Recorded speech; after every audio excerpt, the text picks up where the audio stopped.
ಎಂಟನೇ ಅಧ್ಯಾಯದ 9ನೇ ಶ್ಲೋಕ.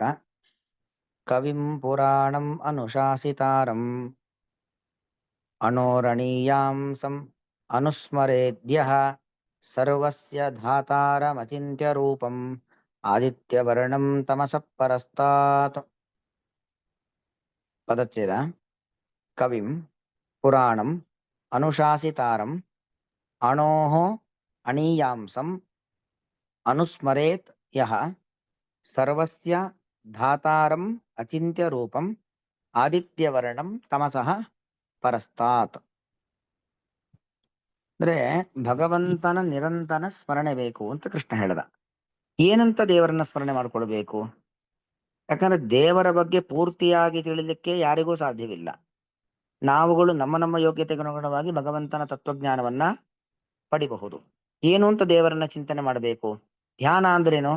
ಅದೊಂದು ಚಿಂತನೆ, ದೇವರನ್ನ ಆಲೋಚನೆ ಮಾಡುವಂಥದ್ದು, ದೇವರ ಬಗ್ಗೆ ಸ್ಮರಣೆ ಮಾಡಿಕೊಳ್ಳುವಂಥದ್ದು. ದೇವರನ್ನ ಏನು ಅಂತ ಸ್ಮರಣೆ ಮಾಡಿಕೊಳ್ಬೇಕು ಎಂಬ ವಿಚಾರವನ್ನ ಸಾಕ್ಷಾತ್ ದೇವರೇ ಭಗವಂತನ ಹೇಳ್ತಾ ಇದ್ದಾನೆ. ಭಗವಂತ ಕವಿ. ಕವಿ ಎಂದರ ಅರ್ಥ ಏನು ಅಂದ್ರೆ ಜ್ಞಾನಿ ಅಂತ ಅರ್ಥ. ಕವಿ ಶಬ್ದಕ್ಕೆ ಕನ್ನಡದಲ್ಲಿ ಕವಿ ಅಂತ ಹೇಳಿದ್ರೆ ವಸ್ತುತಃ ಮೂಲ ಅರ್ಥ ಜ್ಞಾನಿ ಅಂತಾನೆ ಅರ್ಥ. ಆದ್ರೆ ಕನ್ನಡದಲ್ಲೇನು, ಯಾವುದೇ ಒಂದು ಕವಿತೆಯನ್ನ ಬರೆಯುವನೆಲ್ಲರೂ ಕೂಡ ಕವಿ ಅನ್ನೋ ಅರ್ಥದಲ್ಲಿ ಕನ್ನಡದಲ್ಲಿ ಹೇಳ್ತಾರೆ. ಆದ್ರೆ ಸಂಸ್ಕೃತದಲ್ಲಿ ಕವಿ ಶಬ್ದಕ್ಕೆ ಅರ್ಥ ಜ್ಞಾನಿ ಅಂತ ಅರ್ಥ. ಕವಿಹಿ ಅಂತ ಹೇಳಿದ್ರೆ ಕವತೆ ಇತಿ ಕವಿಹಿ, ಅಂದ್ರೆ ಜಾನಾತಿ, ತಿಳಿದಿದ್ದಾನೆ ಅಂತ ಅರ್ಥ, ಒಳ್ಳೆ ಜ್ಞಾನಿ ಅಂತ ಅರ್ಥ. ಭಗವಂತ ಸುಮ್ಮನೆ ತಿಳಿದವನಲ್ಲ, ಸರ್ವಂ ಜಾನಾತಿ. ಭಗವಂತ ಅಂದ್ರೆ ಸರ್ವಜ್ಞ, ಎಲ್ಲವನ್ನು ತಿಳಿದವನು. ಯಾಕಂದ್ರೆ ಇಷ್ಟು ದೊಡ್ಡ ಜಗತ್ತನ್ನ ನಿರ್ಮಾಣ ಮಾಡಬೇಕು ಅಂದ್ರೆ ಅವನು ಸರ್ವಜ್ಞ ಆಗಿರ್ಲೇಬೇಕು. ಅಲ್ಲಿಗೆ ಭಗವಂತ ಅಂತ ಹೇಳಿದ್ರೆ ಭಗವಂತ ಕವಿ. ಕವಿ ಶಬ್ದಕ್ಕೆ ಅರ್ಥ ಏನು ಅಂದ್ರೆ ಸರ್ವಜ್ಞ ಅಂತ ಅರ್ಥ. ಹೀಗೆ ದೇವರನ್ನ ಆಲೋಚನೆ ಮಾಡಬೇಕು. ಇನ್ನು ಪುರಾಣ, ಭಗವಂತ ಪುರಾಣ. ಪುರಾಣ ಶಬ್ದಕ್ಕೆ ಅರ್ಥ ಏನು ಅಂದ್ರೆ ಅನಾದಿ ಅಂತ ಅರ್ಥ. ದೇವರು ಯಾವುದೋ ನೆನ್ನೆ ಮೊನ್ನೆಯಿಂದ ಇರೋನಲ್ಲ, ಅಥವಾ ಇಂತಹ ವರ್ಷದಿಂದ ಭಗವಂತ ಇದ್ದಾನೆ, ಈ ಒಂದು ಸಂದರ್ಭದಲ್ಲಿ ಕ್ರಿಸ್ತ ಶಕ ಕ್ರಿಸ್ತ ಪೂರ್ವ ಇಂಥ ದಿನದಲ್ಲಿ ಹುಟ್ಟದ, ಅದೆಲ್ಲ ಇಲ್ಲ. ದೇವರಿಗೆ ಆದಿ ಅಂತಿಲ್ಲ, ಅನಾದಿ ಕಾಲದಿಂದಲೂ ದೇವರಿದ್ದಾನೆ. ಮತ್ತು ಭಗವಂತ ಅನುಶಾಸಿತೃ. ಅನುಶಾಸಿತೃ ಅಂತ ಹೇಳಿದ್ರೆ ದ್ವಿತೀಯ ವಿಭಕ್ತಿ ಅನುಶಾಸಿತಾರಂ ಅಂತ ಆಗತ್ತೆ. ಅನುಶಾಸಿತಾರಂ, ಭಗವಂತ ಶಿಕ್ಷಣವನ್ನ ನಮಗೆ ಕೊಡುವಂಥವನು. ಹೀಗೆ ಮಾಡಿ, ಹೀಗೆ ಮಾಡಬೇಡಿ, ಹೀಗಿರ್ಬೇಕು, ಹೀಗಿರಬಾರ್ದು ಅನ್ನೋ ಅರ್ಥ. ಅನುಶಾಸಿತಾರಂ, ಭಗವಂತ ಎಲ್ಲರನ್ನು ಕೂಡ ಒಂದು ಶಾಸನ ಮಾಡುವವನು, ಎಲ್ಲರನ್ನು ನಿಯಂತ್ರಣ ಮಾಡುವವನು, ಕಂಟ್ರೋಲ್ ಮಾಡುವವನು, ಎಲ್ಲರನ್ನು ತಿದ್ದಿ ಕೇಳಿ ಬುದ್ಧಿ ಕಲಿಸಿ ಪಾಠ ಮಾಡುವವನು ಭಗವಂತ. ಯಾಕಂದ್ರೆ ದೇವತೆಗಳಿಗೂ ಕೂಡ ಸರಿತಪ್ಪುಗಳನ್ನ ಸೂಚನೆ ಮಾಡುವವನು ಭಗವಂತ. ಹಾಗಾಗಿ ಭಗವಂತ ಅಂದ್ರೆ ಅನುಶಾಸಿತಾರ. ಅನುಶಾಸಿತೃ ದ್ವಿತೀಯ ವಿಭಕ್ತಿ ಅನುಶಾಸಿತಾರಂ. ಅಣೋಹು ಅಣೀಯಾಂಸಂ, ವೇದ ಹೇಳುತ್ತೆ ಅಣೋರಣೀಯಾನ್ ಅಂತ. ಭಗವಂತ ಅಂದ್ರೆ ಅಣುವಿಗಿಂತಲೂ ಅಣು, ಏನು ನಾವು ಪರಮಾಣು ಆಟಮ್ ಅದನ್ನ ಅತ್ಯಂತ ಸೂಕ್ಷ್ಮ ಅಂತ ಕರಿತೀವಿ, ಅದಕ್ಕಿಂತಲೂ ಅಣು ಭಗವಂತ. ಯಾಕೆಂದ್ರೆ ಅತ್ಯಂತ ಸೂಕ್ಷ್ಮವಾದ ಪರಮಾಣು ಏನಿದೆ ಕಣ್ಣಿಗೆ ಕಾಣ್ಲಿಕ್ಕಾಗುವುದಿಲ್ಲ, ಅತ್ಯಂತ ಸೂಕ್ಷ್ಮವಾದದ್ದು ಪರಮಾಣು. ಅದರೊಳಗೂ ದೇವರಿದ್ದಾನೆ. ಅದರ ಒಳಗೂ ದೇವರಿದ್ದಾನೆ ಅಂದ್ರೆ ಅವನು ಇನ್ನೂ ಅಣುವೇ ಆಗಿರ್ಬೇಕಲ್ವಾ. ಹಾಗಾಗಿ ಭಗವಂತ ಅಂದ್ರೆ ಅಣೋಹು ಅಣೀಯಾಂಸಂ, ಅಣುವಿಗಿಂತಲೂ ಅಣು. ಅಣುವಿಗಿಂತಲೂ ಅಣು ಅಂದ್ರೆ ಮಹತ್ತಿಗಿಂತಲೂ ಮಹತ್ವ. ಹೌದು, ಯಾಕೆ ದೊಡ್ಡದಾದ ವಸ್ತು, ಅದರೊಳಗೂ ದೇವರಿದ್ದಾನೆ, ಅದರ ಹೊರಗೂ ದೇವರಿದ್ದಾನೆ. ಒಳಗಿದ್ದಾನೆ, ಅದರಿಂದಾಗಿ ಚಿಕ್ಕ ಆ ಮಹತ್ತಾದ ವಸ್ತುವಿಗಿಂತ ಅಲ್ಪ ಪ್ರಮಾಣವೂ ಭಗವಂತನಿಗಿದೆ. ಅದರ ಹೊರಗೂ ಅದನ್ನ ಧಾರಣೆ ಮಾಡಿಕೊಂಡು ಅದು ಇರಲಿಕ್ಕೆ ಬೇಕಾದ ಸಾಮರ್ಥ್ಯವನ್ನು ಕೊಟ್ಟುಕೊಂಡು ಭಗವಂತ ಇದ್ದಾನೆ ಅಂದ್ರೆ ಮಹತ್ತಿಗಿಂತಲೂ ಮಹತ್. ಭಗವಂತ ಹೀಗೆ ಅಣುವಿಗಿಂತಲೂ ಅಣು, ಮಹತ್ತಿಗಿಂತಲೂ ಮಹತ್ ಎಂಬುದಾಗಿ ಆಲೋಚನೆ ಮಾಡಬೇಕು. ಅಣೋಹ ಅಣೀಯಾಂಸಂ ಯಹ ಅನುಸ್ಮರೇತ್. ಮತ್ತು ಇನ್ನು ಸರ್ವಸ್ಯ ಧಾತಾರಂ, ಭಗವಂತ ಅಂತ ಹೇಳಿದ್ರೆ ನೋಡಿ, ಅಣುವಿಗಿಂತ ಅಣು ಅಂತ ಹಿಂದೆ ಬಂತು. ಅತ್ಯಂತ ಅಣು ಅಂದ್ರೆ ಅವನಿಗೇನ್ ಶಕ್ತಿ ಇರುತ್ತೆ ಅಲ್ವಾ? ದೇಹ ದೊಡ್ಡದಾದಷ್ಟು ಶಕ್ತಿ ಜಾಸ್ತಿ. ಭಗವಂತ ಅಣು ಅಂತ ಆದ್ಮೇಲೆ ಶಕ್ತಿ ಏನೇ ಇರೋದಿಲ್ಲ. ಹಾಗಾದ್ರೆ ಜಗತ್ತನ್ನ ಧಾರಣೆ ಮಾಡಿದವನು ಯಾರು ಅಂದ್ರೆ, ಧಾರಣೆ ಮಾಡ್ಲಿಕ್ಕೆ ಮತ್ತೊಬ್ಬ ಇಲ್ಲ, ಅವನೇ ಜಗದ್ಧಾರಕ.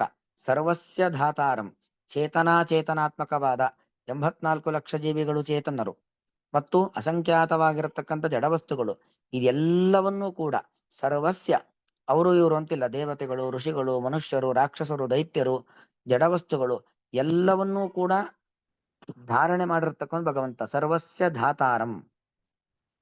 ಭಗವಂತನನ್ನ ನಾವು ಪೂರ್ತಿ ತಿಳಿಕೆ ಸಾಧ್ಯವ? ಇಷ್ಟೆಲ್ಲ ಪ್ರಯತ್ನವನ್ನ ಮಾಡಿ ಮಾಡಿ ಮಾಡಿ ಮಾಡಿ ದೇವರನ್ನ ನಾವು ಪೂರ್ತಿ ತಿಳಿಲಿಕ್ಕಾಗತ್ತಾ ಅಂದ್ರೆ ಅಚಿಂತ್ಯ ರೂಪಂ. ಭಗವಂತನನ್ನ ಪೂರ್ತಿ ತಿಳಿಲಿಕ್ಕೆ ಯಾರಿಗೂ ಸಾಧ್ಯವಿಲ್ಲ. ಸಾಕ್ಷಾತ್ ಭಗವಂತನ ಪತ್ನಿಯಾಗಿರ್ತಕ್ಕಂಥ ಲಕ್ಷ್ಮೀದೇವಿಗೂ ಕೂಡ ಭಗವಂತನನ್ನ ಪರಿಪೂರ್ಣವಾಗಿ ತಿಳಿಲಿಕ್ಕೆ ಸಾಧ್ಯವಿಲ್ಲ. ಹಾಗಾಗಿ ಭಗವಂತನ ರೂಪ ಇದೆಯಲ್ಲ, ಭಗವಂತನ ಶಕ್ತಿ ಸಾಮರ್ಥ್ಯ, ಅವನ ಸ್ವರೂಪ ಇದ್ಯಾವುದೂ ಕೂಡ ಚಿಂತ್ಯ ರೂಪವಲ್ಲ. ಚಿಂತ್ಯ ಅಂದ್ರೆ ನಾವು ಆಲೋಚನೆ ಮಾಡಿ ಯಾವುದನ್ನ ತಿಳಿದುಕೊಳ್ಳಿಕ್ಕಾಗತ್ತೋ ಚಿಂತ್ಯ. ಅಚಿಂತ್ಯ ಅಂತ ಆದ್ರೆ ಯಾವುದನ್ನ ಆಲೋಚನೆಯಿಂದ ತಿಳಿದುಕೊಳ್ಳಿಕ್ಕೆ ಸಾಧ್ಯವಿಲ್ಲೋ ಅದು ಅಚಿಂತ್ಯ. ಮತ್ತು ಆದಿತ್ಯ ವರ್ಣಂ, ಭಗವಂತ ಆದಿತ್ಯ ವರ್ಣ, ಸೂರ್ಯನಂತ ಒಂದು ಪ್ರಭೆ, ಸೂರ್ಯನ ಪ್ರಭೆಯಂತೆ ಪ್ರಭ ಭಗವಂತ. ಸೂರ್ಯನಂತೆ ಅಂದ್ರೆ ಸೂರ್ಯನಿಗೂ ಪ್ರಭೆ ಕೊಟ್ಟವನು ಯಾರು? ಸೂರ್ಯನಿಗೂ ಆ ಕಾಂತಿ ಕೊಟ್ಟವನು ಭಗವಂತ. ಅಂದ್ರೆ ಅದಕ್ಕೂ ಮಿಗಿಲಾದ ಕಾಂತಿ ಅಂತ ಅರ್ಥ. ತಮಸಃ ಪರಸ್ತಾತ್, ತಮಸಃ ಪರಸ್ತಾತ್ ಅಂದ್ರೆ ತಮಸ್ಸು ಶಬ್ದಕ್ಕರ್ಥ ಏನು? ಪ್ರಕೃತಿ ಅಂತ ಅರ್ಥ ಇದೆ. ತಮಸ್ಸು ಶಬ್ದಕ್ಕೆ ಮೃತ್ಯು ಅಂತ ಅರ್ಥ ಇದೆ. ತಮಸ್ಸು ಶಬ್ದಕ್ಕೆ ಕತ್ತಲೆ ಅಂತ ಅರ್ಥ ಇದೆ. ತಮಸ್ಸು ಎಂಬ ಶಬ್ದಕ್ಕೆ ಅಜ್ಞಾನ ಅಂತ ಅರ್ಥ ಇದೆ. ಇದೆಲ್ಲದಕ್ಕಿಂತಲೂ ಮಿಗಿಲಾದವನು ಅಂದ್ರೆ ಇವುಗಳ ಸ್ಪರ್ಶ ಇಲ್ದವನು ಭಗವಂತ. ಭಗವಂತ ಪ್ರಾಕೃತ ಅಲ್ಲ, ನಾವೆಲ್ಲರೂ ಪ್ರಾಕೃತರು. ಚತುರ್ಮುಖ ಬ್ರಹ್ಮದೇವರ ಶರೀರ ಮಹತ್ತತ್ವ ಅಂತ.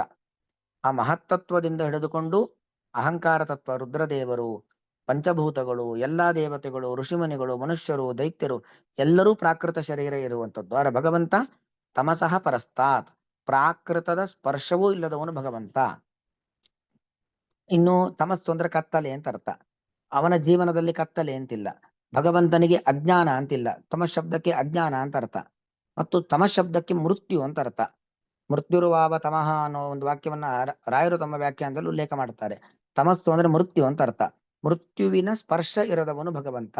ಹೀಗೆ ಭಗವಂತನಿಗೆ ಕತ್ತಲೆಯ ಸ್ಪರ್ಶವಿಲ್ಲ, ಭಗವಂತನಿಗೆ ಅಜ್ಞಾನದ ಸ್ಪರ್ಶವಿಲ್ಲ, ಭಗವಂತನಿಗೆ ಮರಣದ ಸ್ಪರ್ಶವಿಲ್ಲ, ಭಗವಂತನಿಗೆ ಪ್ರಾಕೃತ ವಸ್ತುವಿನ ಸ್ಪರ್ಶ ಇಲ್ಲ. ಯಾಕೆ? ಪ್ರಾಕೃತ ಜಗತ್ತಿನಲ್ಲಿ ಪ್ರಾಕೃತ ವ್ಯಕ್ತಿಗಳೊಡನೆ ಒಬ್ಬ ರಾಮನಾಗಿ, ಕೃಷ್ಣನಾಗಿ, ವೇದವ್ಯಾಸ ರೂಪ, ಪರಶುರಾಮ ಇತ್ಯಾದಿ ಅನೇಕ ರೂಪದಿಂದ ಸಾಮಾನ್ಯ ಮನುಷ್ಯರಂತೆ, ಸಾಮಾನ್ಯ ಋಷಿಯಂತೆ ಕಂಡರೂ ಕೂಡ ಆ ರಾಮಕೃಷ್ಣಾದಿ ಸಕಲ ರೂಪಗಳು ಕೂಡ ಅಪ್ರಾಕೃತವಾದದ್ದು. ಹಾಗಾಗಿ ಭಗವಂತ ತಮಸಃ ಪರಸ್ತಾತ್, ತಮಸ್ಸಿನ ಸ್ಪರ್ಶ ಇಲ್ಲದವನು. ಅಂದ್ರೆ ಅಜ್ಞಾನ, ಕತ್ತಲೆ, ಪ್ರಕೃತಿ ಮತ್ತು ಮೃತ್ಯು ಇವುಗಳ ಸ್ಪರ್ಶ ಇಲ್ಲದವನು ಭಗವಂತ. ಈ ರೀತಿಯಾಗಿ ನಾವು ಭಗವಂತನ ಏನ್ ಮಾಡಬೇಕು? ಧ್ಯಾನ ಮಾಡಬೇಕು, ಭಗವಂತನನ್ನ ಅನುಚಿಂತನೆ ಮಾಡಬೇಕು. ಯಹ ಸ್ಮರೇತ್, ಯಾರು ಈ ರೀತಿಯಲ್ಲಿ ಭಗವಂತನನ್ನ ಸ್ಮರಣೆ ಮಾಡುತ್ತಾರೋ ಅವರು ಭಗವಂತನನ್ನ ಕುರಿತು ಹೋಗ್ತಾರೆ, ಮೋಕ್ಷದ ಕಡೆಗೆ ಹೋಗ್ತಾರೆ ಅಂತ ಅರ್ಥ. ಯಹ ಯಾರು ಕವಿಂ, ಭಗವಂತನನ್ನು ಸರ್ವಜ್ಞ ಎಂಬುದಾಗಿ, ಪುರಾಣಂ, ಪುರಾಣ ಶಬ್ದಕ್ಕರ್ಥ ಅನಾದಿ ಅಂತ ಅರ್ಥ, ಅನುಶಾಸಿತಾರಂ ಶಿಕ್ಷಕ ಎಂಬುದಾಗಿ, ಅಣೋಹ ಅಣಿಯಾಂಸಂ ಅಣುವಿಗಿಂತಲೂ ಅಣು ಎಂಬುದಾಗಿ, ಸರ್ವಸ್ಯ ಧಾತಾರಂ ಎಲ್ಲವನ್ನೂ ಧರಿಸಿದ ಶಕ್ತಿ ಎಂಬುದಾಗಿ, ಅಚಿಂತ್ಯ ರೂಪಂ ಚಿಂತಿಸಲು ಯೋಗ್ಯವಲ್ಲದ ಅಂದ್ರೆ ನಮ್ಮ ಚಿಂತನೆಗೆ ನಿಲುಕದವನು. ಅಂದ್ರೆ ಇಲ್ಲಿ ನಾವು ಭಗವಂತ ಚಿಂತನೆಗೆ ನಿಲುಕೋದಿಲ್ಲ ಅಂದ್ರೆ ಧ್ಯಾನ ಮಾಡ್ಲಿಕ್ಕೆ ಆಗೋದಿಲ್ಲ ಅಂತ ಅರ್ಥ ಮಾಡ್ಕೊಳ್ಬಾರ್ದು. ಈಗ ನೋಡಿ, ಪಕ್ಷಿಗಳು ಅನೇಕ ಪ್ರಭೇದದ ಪಕ್ಷಿಗಳಿದ್ದಾವೆ. ಎಲ್ಲಾ ಪಕ್ಷಿಗಳಿಗೂ ರೆಕ್ಕೆ ಇದೆ. ಆದ್ರೆ ಎಲ್ಲಾ ಪಕ್ಷಿಗಳು ಬಹಳ ಎತ್ತರಕ್ಕೆ ಆಕಾಶಕ್ಕೆ ಹಾರ್ಲಿಕ್ಕೆ ಆಗೋದಿಲ್ಲ. ಒಂದೊಂದು ಪಕ್ಷಿಯ ರೆಕ್ಕೆಯ ಸಾಮರ್ಥ್ಯ ಒಂದೊಂದು ರೀತಿ. ಪಾರಿವಾಳ ಹಾರುವ ಸಾಮರ್ಥ್ಯಕ್ಕೂ, ಕಾಗೆ ಹಾರುವ ಸಾಮರ್ಥ್ಯಕ್ಕೂ, ಗಿಡುಗ ಹಾರುವ ಸಾಮರ್ಥ್ಯಕ್ಕೂ ವ್ಯತ್ಯಾಸ ಇದೆ. ಆಯಾಯ ಪಕ್ಷಿಗಳು ಅವುಗಳ ರೆಕ್ಕೆಯ ಸಾಮರ್ಥ್ಯಕ್ಕನುಗುಣವಾಗಿ ಗಗನವನ್ನ ಚುಂಬಿಸಿ ಕೆಳಗೆ ಬರ್ತವೆ. ಅದೇ ತರ ನಾವುಗಳು ಸಾಧನೆಯ ಮೂಲಕವಾಗಿ ನಮ್ಮ ಯೋಗ್ಯತೆಗೆ ಅನುಗುಣವಾಗಿ ನಾವು ಮೇಲಕ್ಕೆ ಹೋಗ್ಬೋದು, ಅಂದ್ರೆ ಭಗವಂತನ ಧ್ಯಾನಿಸ್ಬೋದು. ಈಗ ಅಚಿಂತ್ಯ ರೂಪ ಅಂದ್ರೆ ಅರ್ಥ ಏನು? ಪೂರ್ತಿ ಚಿಂತನೆ ಮಾಡ್ಲಿಕ್ಕೆ ಆಗೋದಿಲ್ಲ, ನಮ್ಮ ಯೋಗ್ಯತೆಗೆ ಅನುಗುಣವಾಗಿ ದೇವರನ್ನ ತಿಳಿಬಹುದು. ಆದಿತ್ಯ ರೂಪಂ, ಸೂರ್ಯನ ಪ್ರಭೆಯಂತೆ ಪ್ರಭೆ ಅಥವಾ ಸೂರ್ಯನ ಪ್ರಭೆಯನ್ನು ಮೀರಿಸಿದ ಪ್ರಭೆ. ತಮಸಃ ಪರಸ್ತಾತ್, ತಮಸಃ ಅಂದ್ರೆ ಅಜ್ಞಾನ, ಕತ್ತಲೆ, ಪ್ರಕೃತಿ ಮತ್ತು ಮೃತ್ಯು ಇವುಗಳ ಪರಸ್ತಾತ್ ಇವುಗಳ ಸ್ಪರ್ಶ ಇಲ್ಲದವನು ಎಂಬುದಾಗಿ ಯಹ ಸ್ಮರೆ, ಯಾರು ಸ್ಮರಿಸುತ್ತಾರೋ ಸಹ ಯಾತಿ ದಿವ್ಯಂ ಯಾತಿ, ಆ ಪರಮಾತ್ಮನನ್ನ ಸೇರುತ್ತಾರೆ ಅಂತ ಅರ್ಥ ಇಟ್ಕೊಳ್ಬೇಕು. ಕವಿಂ ಪುರಾಣಂ ಅನುಶಾಸಿತಾರಂ ಅಣೋರಣೀಯಾಂ ಸಮನುಸ್ಮರೇದ್ಯಃ ಸರ್ವಸ್ಯ ಧಾತಾರಮಚಿಂತ್ಯ ರೂಪಂ ಆದಿತ್ಯವರ್ಣಂ ತಮಸಃ ಪರಸ್ತಾತ್. ಶ್ರೀಕೃಷ್ಣಾರ್ಪಣಮಸ್ತು.